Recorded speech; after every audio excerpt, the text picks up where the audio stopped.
No continuidade aqui, eu gostaria de convidar o senhor Carlos Roberto dos Santos, presidente da Companhia Ambiental do Estado de São Paulo, a CETESB, para que possa fazer as suas considerações iniciais acerca do tema. Senhoras e senhores, muito bom dia. Obrigado, Luciano. Gostaria de cumprimentar aqui os colegas que estão aqui. O Miguel, que fez essa apresentação bastante inteligente, e eu que cursei engenharia, a primeira coisa que a gente aprende na engenharia não é a lei da termodinâmica, e sim o jogo de truco. Isso é verdade. Então, isso daí é a pura realidade. Agora voltei quase 30 anos aí no tempo e me fez recordar aí a verdadeira, e ele foi preciso na apresentação. Cumprimentar o Dr. Plínio também, que aqui está, com quem tive a oportunidade, embora na condição de ouvinte, de aprender bastante também sobre etanol aqui. Gostaria de cumprimentá-lo. Cumprimentar também o Dr. Leonardo, que também vai nos abrilhantar com sua palestra, e o Dr. Aurélio. Então, muito bom. Sobre a questão, sob o ponto de vista ambiental, esse painel ele traz algumas reflexões. Então, nós passamos por alguns momentos, e eu digo aqui sobre a questão não só da poluição, como estratégia e políticas públicas. Nós temos as questões globais vinculadas às mudanças climáticas, que são regidas por acordos internacionais. Nós temos política nacional, nós temos também a questão da política estadual de controle de mudanças climáticas e alguns instrumentos que incentivam a aplicação desses acordos. E nem tudo é só para cumprir acordos, porque às vezes, como observamos, alguns países pulam fora desse acordo e a conta passa a não fechar, principalmente se esses países se colocarem aí como um dos maiores poluidores do mundo. Agora, a questão do etanol é um negócio importante. Eu chego a arriscar a dizer que o Brasil ele dá uma aula para o mundo na questão de energia e na questão de combustível alternativo. E nós temos essa grande liderança, né? A questão do etanol é uma questão bastante simples para se fazer a análise ambiental. Não que um seja melhor que o outro, o etanol tem uma vantagem. Quando você planta isso, né, e aqui eu vou me enveredar, entrar na área do Luciano, né, na questão agronômica, você tem a planta, produz o etanol, produz o combustível, esse combustível ele é queimado, você gera uma determinada parcela de carbono. Essa cultura em matéria de ciclo de vida, que bem falou o Miguel aqui, ela fixa carbono, então tem uma diferença enorme quando se olha para o lado do combustível fóssil simples, né, que apenas queima e eu preciso mitigar esse subproduto gerado. Mas agora a questão do ciclo de vida total do etanol nos traz essa benesse, que é justamente a fixação do carbono e essa colocação de um princípio que vem. Eu fui delegado da ISO há 20 anos na produção da primeira série da ISO 14000. E trouxeram naquela época alguns modelos de normalização, alguns modelos que nos faziam acreditar que temos orientação em cima disso. E essa orientação, dentro da análise de ciclo de vida do produto, como bem comentou o Miguel, passa principalmente pelo papel do etanol. O etanol é uma cultura, o etanol é um produto que é possível você colocá-lo dentro da análise de ciclo de vida que foi exposto naquela normatização apresentada em 1996. Além disso, tem também a questão da diversidade das fontes de energia, que fomenta o desenvolvimento das atividades econômicas, aumenta a segurança energética. Como nós temos a diversificação da matriz, você melhora a segurança. Então, essa questão da segurança também é importante também, e além das questões locais. Aqui é um ponto importante. Quando se fala em órgão ambiental, se vê o órgão ambiental como aquele órgão que inviabiliza, às vezes, o desenvolvimento. E isso não é verdade. E não é porque agora mudou. Não é verdade. Essa questão da segurança e da emissão local também é muito importante. Se nós imaginarmos, principalmente, o uso do etanol para a questão automotiva, que é algo fantástico com o advento dos motores flex, nós vemos aqui com muita propriedade que o etanol, a geração dos hidrocarbonetos, principalmente nessa questão do álcool, é muito menos nocivo à saúde. E quando se fala de meio ambiente, não é um bando de pessoas que inviabilizam a evolução do mercado, da indústria. Muito pelo contrário, meio ambiente é a questão de saúde. Eu enveredei pela área do meio ambiente, por quê? Porque acredito que a parte ambiental é intimamente ligada à questão da saúde. Se imaginarmos uma metrópole como São Paulo, que detém nada mais nada menos do que frota circulante de mais ou menos 7 milhões e meio de veículos, hoje isso daí significa 25% da frota circulante do país, do Brasil. E isso está concentrado num único local. É muito complicado. E se a gente considerar tudo isso, as emissões nos últimos anos que tem acontecido aqui no Brasil com os programas de controle de emissão veicular, o PROCONV, que é o de veículos automotores, o PROMOTE das motocicletas, nós enxergamos e verificamos que de forma assustadora essas emissões nos últimos 20 anos, elas caíram quase 90%. E assusta isso. Por quê? Porque, imagine os senhores, a frota aumenta constantemente. Isso é necessário, é a evolução. Só que essa modernização e esse ganho, esse exemplo que o Brasil deu, introduzindo esses combustíveis alternativos, melhorando a tecnologia dos motores, nos traz aí a uma condição diferente do que vemos aqui na tela. Isso daqui é recente. Se nós pegarmos, por exemplo, eventos que aconteceram recentemente em capitais importantes desenvolvidas, no caso aqui que trazemos duas fotos recentes, Londres, Paris, que suspenderam aulas de crianças, suspenderam algumas atividades econômicas, desligaram indústrias ao seu redor, por conta do que? Isso aqui é poluição atmosférica. E, coincidentemente ou não, esses países detêm uma frota considerável de veículos leves movidos a diesel.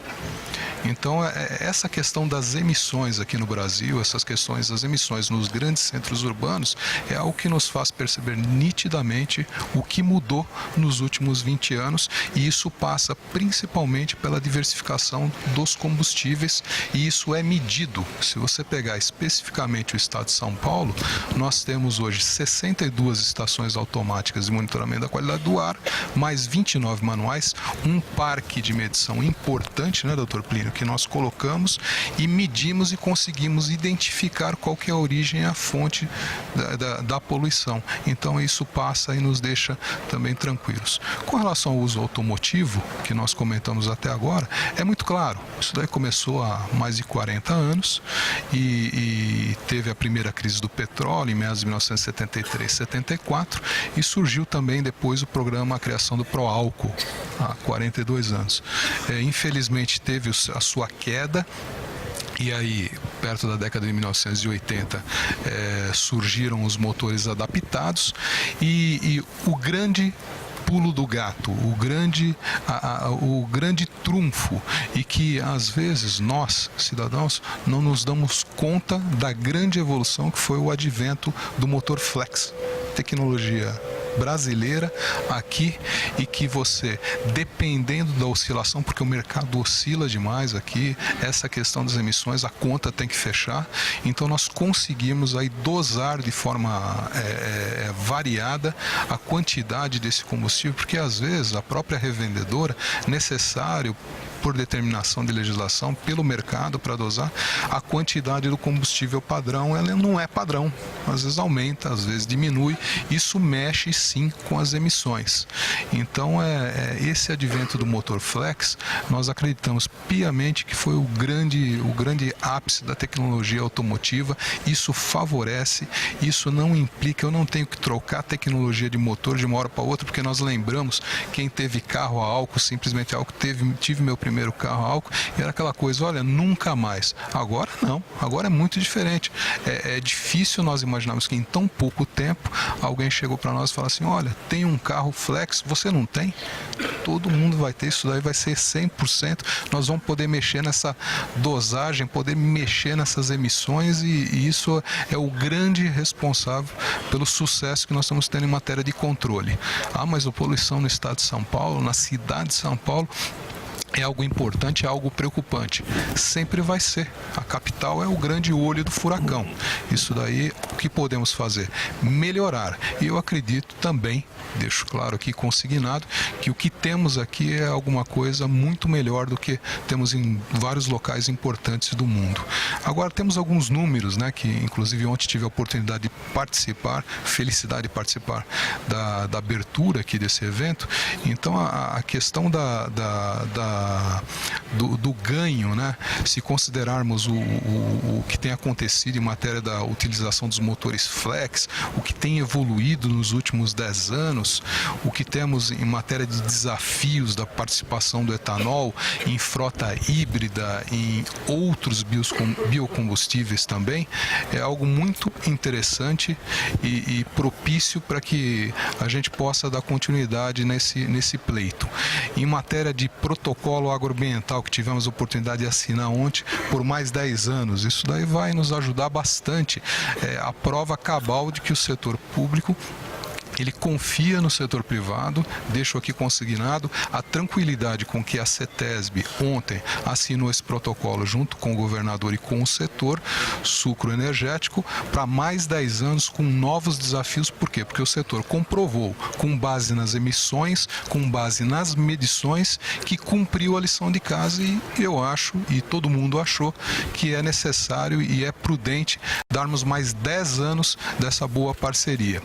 Por fim, a questão das usinas, né, dentro do protocolo agroambiental, as usinas de grande ou pequeno porte comprovaram que tem competência para evoluir, comprovaram que tem competência para suportar o mercado, e a prova disso é que nos últimos 5 anos, nos últimos 10 anos, são inúmeros licenciamentos concedidos com segurança técnica e jurídica. Eu sempre digo para o empreendedor, quando me visita, que se o senhor cumpriu, isso daqui não é extremo rigor por parte do órgão ambiental, o senhor não terá problema no mundo, o senhor não terá problema em qualquer lugar, porque às vezes um embargo de um empreendimento funcionando em algum outro local, ele custa muito mais caro do que o cumprimento de uma exigência técnica legal colocada pelo órgão ambiental.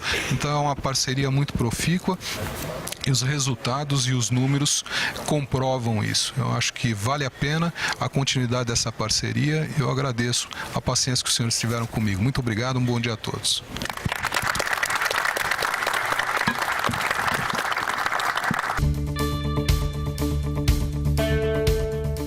O próximo apresentador é o Dr.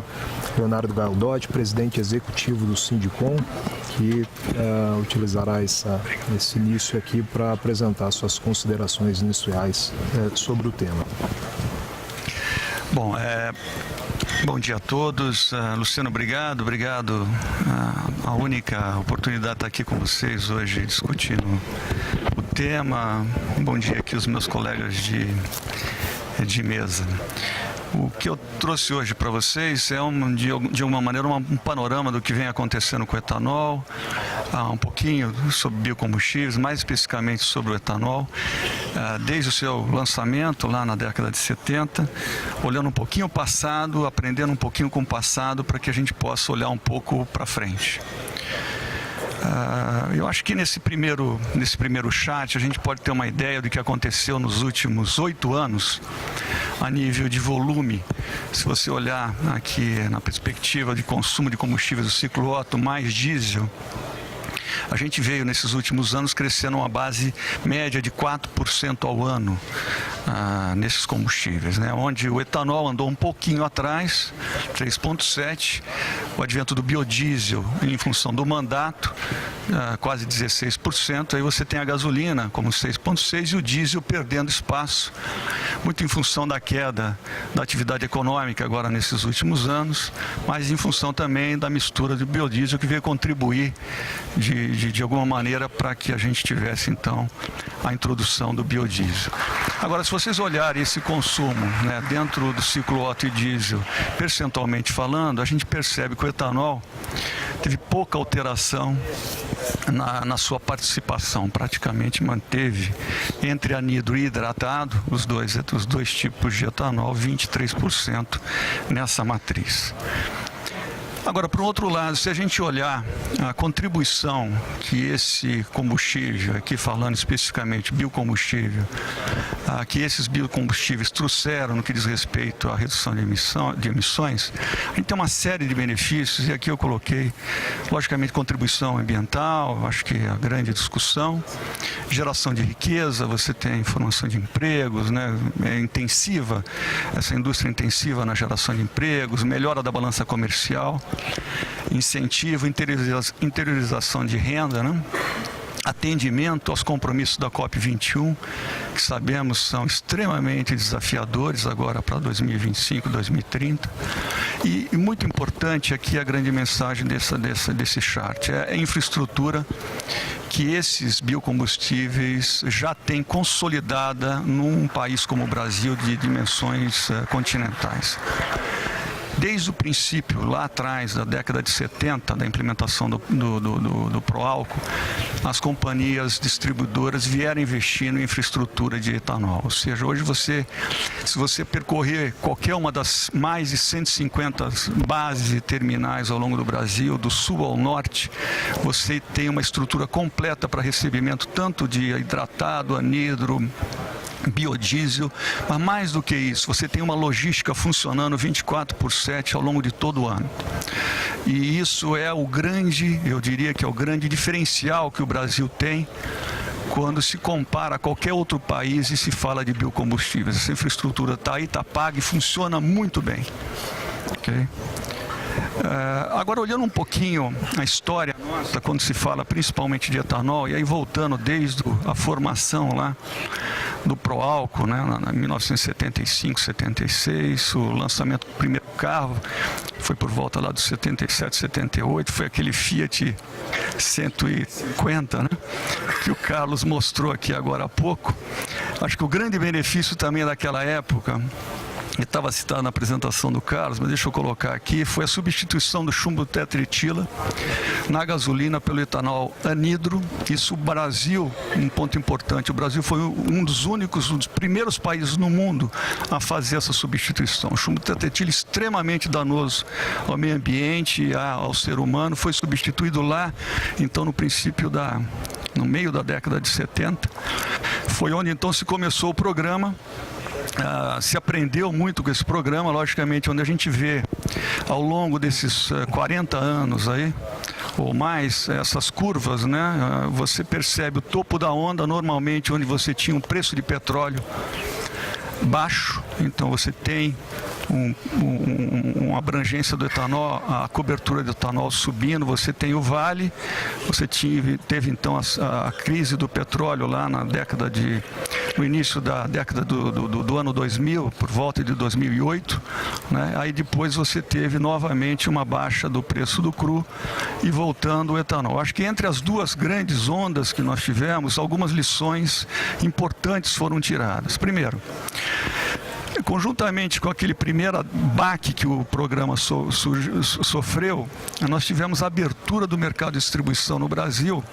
Isso aconteceu lá em 1996, governo Fernando Henrique, liberação de preços, foi feito um grande marco regulatório, criação da agência, tivemos uma descontrolada abertura de mercado que trouxe um dano enorme para o setor de distribuição de derivados, com uma série de novas empresas entrando, enfim, acho que a história todos conhecem. Aprendemos com isso, liberação de preços, fomos para uma nova fase onde o mercado é quem, na prática, é o vetor principal. O consumidor é quem escolhe o produto na bomba, não é a distribuidora que escolhe, não é o produtor, não é o governo que incentiva ou não a venda. Quem escolhe o produto que coloca no seu carro é o consumidor, através do quê? Qualidade e preço. E é onde começamos então uma nova era.